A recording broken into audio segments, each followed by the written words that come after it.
Hey everyone, it's Amy. I love to talk about intentional creative living, so I'm going to be sharing with you my very first creative project of the year. Hello! Toothfest. Thanks to my bestie Lauren for snagging this for me and holding it until I could get it so that it wouldn't go into the trash. I love this detail on the top. Yeah. Aw, thanks. Thank you, sir. Yay, it fit! And I might even find a spot for this in my house. I was thinking if it was really big, I wouldn't be able to. Dad is kind enough to let me do my project in here since he's got all the tools needed. Yeah, it's got cool feet. Fun.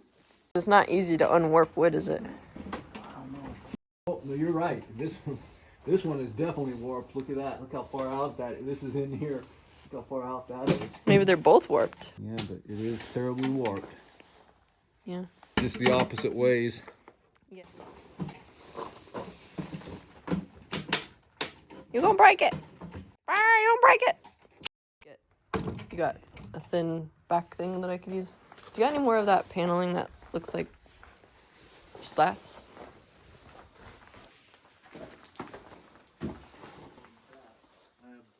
What about this thing? Here, wait. It's losing some. There you go. And then maybe these slide out. Woo! But that did reduce its stability. Yeah, it would. It would, because now it doesn't. But so you put this back on. Yeah. And it'll restore it. Okay. Yeah, that'll be nice. Normally they do the beadboard the other direction. It's not tall enough for that though, is it? Woo! It's snowing, man. Look at that. Oh wow. No, not quite. It's an inch or two short, isn't it? Yeah, it is. But I could put a baseboard kind of a molding. I'm excited about whatever it turns into. Thanks, Dad. Because, I mean, look at this. This is just too pretty to put in the trash, isn't it?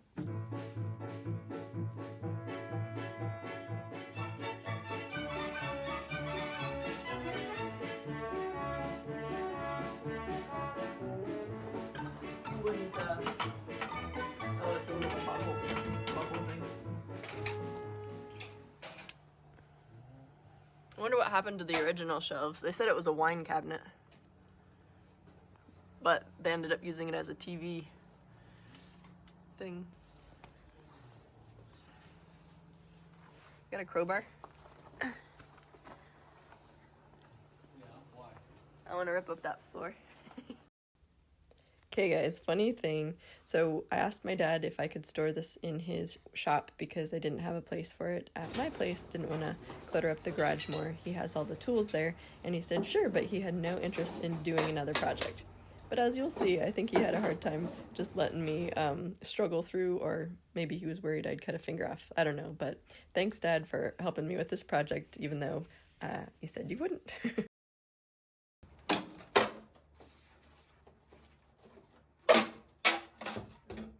So what would you use to cut the backboard? The bandsaw or that circular you got? And then I could do it on that. Here I'm using Dad's circular saw to trim about 11-inch lengths of trim in order to stick them on the sides of this cabinet and create little things for the shelves to sit on. Shelves for the shelves! And part of that was also to cover the imperfections on the wall of the cabinet because there had previously been other wood pieces that were ripped out, and I just wanted to kind of cover that more, and the width of the floorboards, the trim was kind of more decorative and covered that nicely. So I was happy that the floorboard for this cabinet and the backboard were actually discards from a renovation project. They were part of a kitchen island, and we saved them because, I mean, well, we kind of save a lot of things. If you got a barn, you can put stuff in there, so that was cool to find a use for that, so it didn't have to go to the landfill or the burn pile. Here I just wanted to show you, and maybe you can see how warped the door is from this angle a little bit more. I feel like right there you can see it the best. And do you want them sit right again to that? Yeah, that that looks place? nice. Okay. These shelves also came out of the same house that the beadboard came out of. They were part of a built-in shelf unit. Remember the snow outside earlier in the video? Well, it was definitely cold inside the barn too. Even though we were wearing gloves, my hands were pretty well frozen by the end of this work day.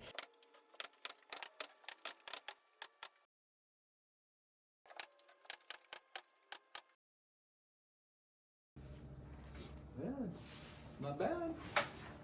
Thanks for helping. Here, can you grab that top? I just pushed down on the red. Yep.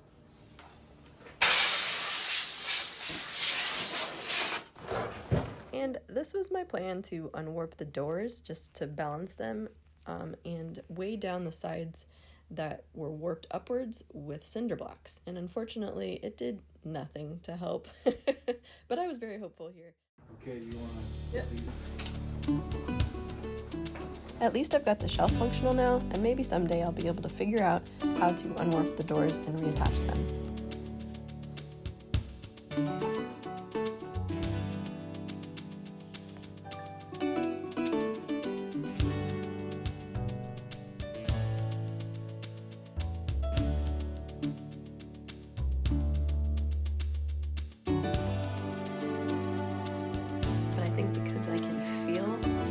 This is scratched.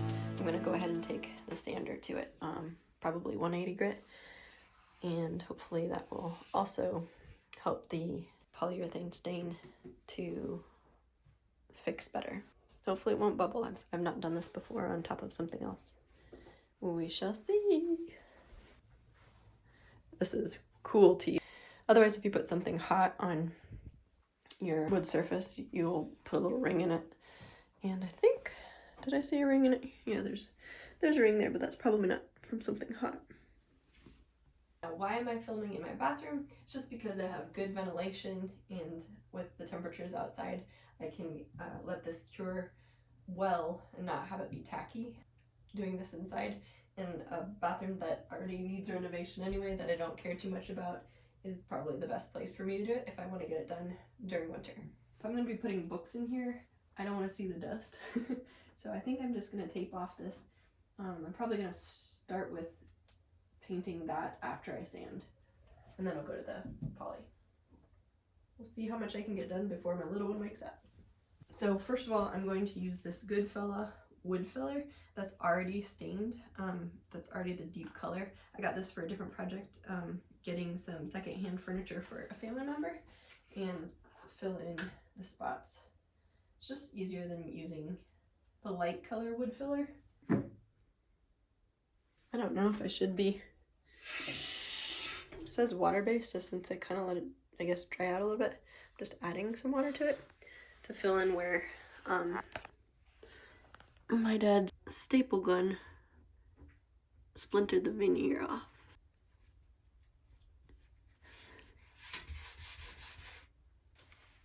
Just gonna fill this spot here too. And then over here, I'm gonna try to fill that in a little bit. Just like smooth it in. So I'm gonna add a little bit of water to this since it's water-based, and smooth that out because I don't have a piece to just replace the whole thing, which would be ideal. Should I be wearing gloves? Probably. I'll probably go get gloves for the staining part, painting part. And I'm gonna let this fully dry before I work with this, with the sealer. Hopefully the wetness of this stuff, because it kind of got soggy, doesn't make it warp or anything. Not quite a complete match, but close enough. And the reason you want to do this is because it will keep those sharp edges from catching and then further breaking. I want to see a smooth edge. This would probably be better achieved by Bondo, I think, but I don't have it.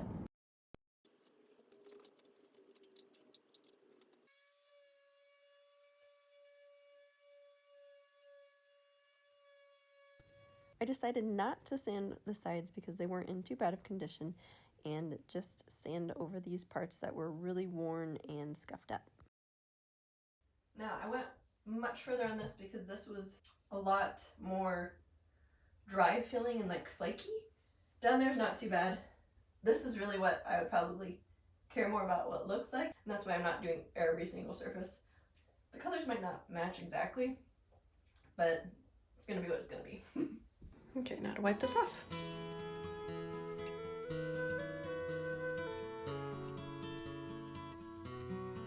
Does anybody else hate that painter's tape? The good stuff costs like $8 a roll.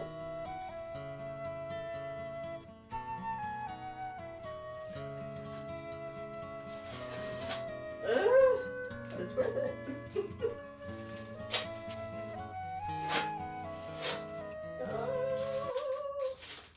See you in about 20 years.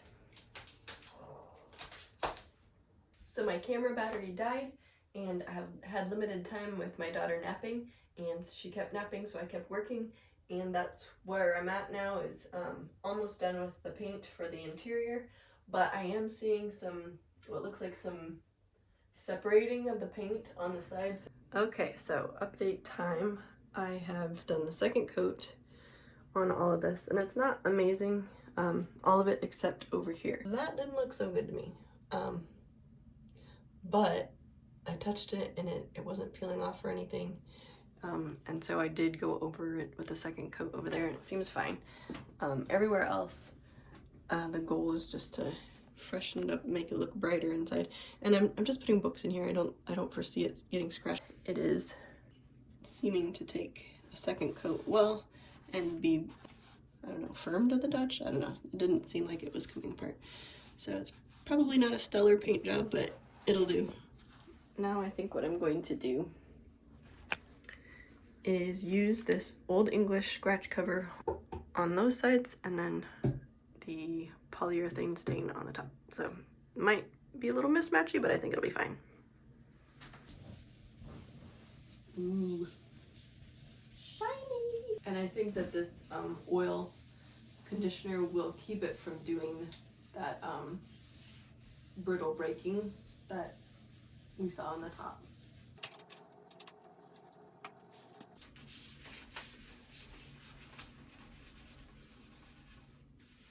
I like how it made that scratch disappear.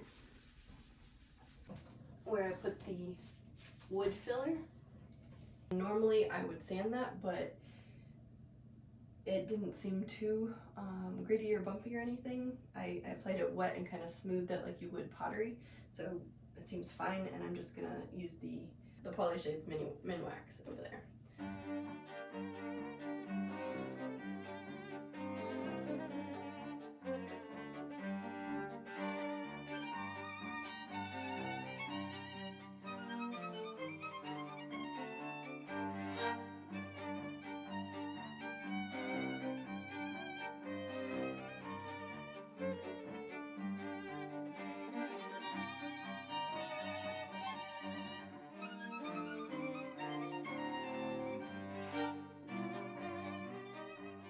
As you may know, sometimes the creative process involves a lot of undoing to make whatever you've created even better, and unfortunately, I feel like I should have done something a little differently, and here I am, starting over with the top.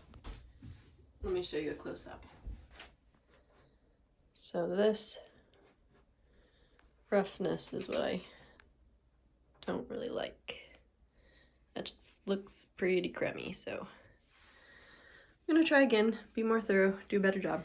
Now, a lot of us will spend extra time bemoaning our mistakes or making ourselves feel bad that we wasted some supply or time or what have you. Especially if you are money conscious like me, wasting resources can feel extra bad. And it can actually stop a lot of people from being creative because they're afraid to make mistakes. But I just want to encourage you that making those mistakes is worthwhile because you're learning from the experience, and next time you'll do it even better. Or you might have some advice to share with somebody else who's on the same journey.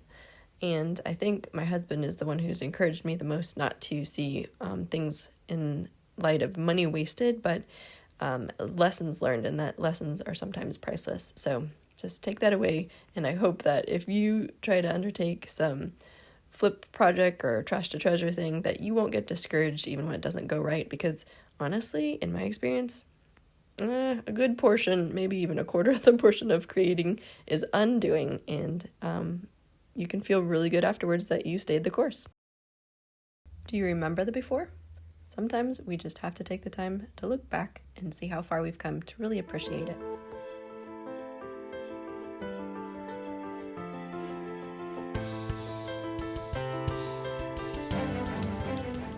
You know, I was looking at the furniture in my room, and they have kind of a two-tone to them, and one of them, the dresser, has kind of a reddish tint to it, or at least an undertone, and the other one is not quite that dark. So I could go over this one more time, but I showed a picture to my dad and he said he actually liked it like this, and stepping away and looking at it overnight, I kind of agree with him. I think at the very worst I could go back and put another coat to darken the top, but maybe the contrast of the dark and the light is kind of fun and mimics what I've already got in my room. So I'm gonna go tidy up my room real quick. Okay, maybe not real quick. I have a lot of laundry that I just kind of shoved in there when I had some ladies over yesterday. Putting laundry away is my downfall.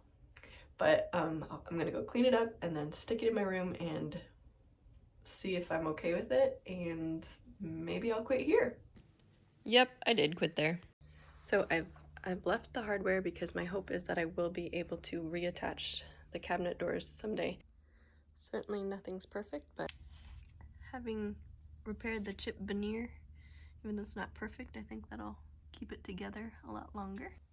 Well, what do you think about this trash to treasure makeover? I think if I needed a sturdy wooden shelf, I would probably pay maybe 40 bucks, because I'm cheap, for this. So was it worth my time? Well, supplies were free. I don't know about the time, but because I love saving things from the trash, and I love the look of old furniture, it's got a weight to it, and I don't know, a different feel because of the just being from a different time. If you like this video, be sure to give it a thumbs up, and I hope you'll subscribe and join me again. I look forward to seeing you in the next video. Say bye-bye. Say bye-bye. Let's see if I can get up. I can't.